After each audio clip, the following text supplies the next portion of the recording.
ہم سے یحییٰ بن صالح نے بیان کیا، کہا ہم سے فلیح بن سلیمان نے وہ سعید بن حارث سے کہ ہم نے جابر بن عبداللہ سے ایک کپڑے میں نماز پڑھنے کے بارے میں پوچھا تو آپ نے فرمایا کہ میں نبی کریم صلی اللہ علیہ وآلہ وسلم کے ساتھ ایک سفر غزوہ بعات میں گیا۔ ایک رات میں کسی ضرورت کی وجہ سے آپ کے پاس آیا۔ میں نے دیکھا کہ آپ صلی اللہ علیہ وآلہ وسلم نماز میں مشغول ہیں۔ اس وقت میرے بدن پر صرف ایک ہی کپڑا تھا، اس لیے میں نے اسے لپیٹ لیا اور آپ کے بازو میں ہو کر میں بھی نماز میں شریک ہو گیا۔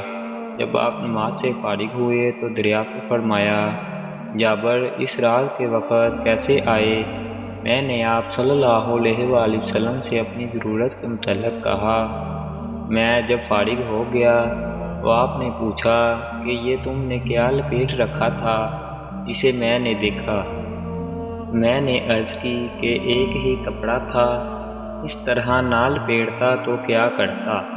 آپ نے فرمایا کہ اگر وہ گشادہ ہو تو اسے اچھی طرح لپیٹ لیا کر، اور اگر تنگ ہو تو اس کو تہبند کی طور پر باندھ لیا کر۔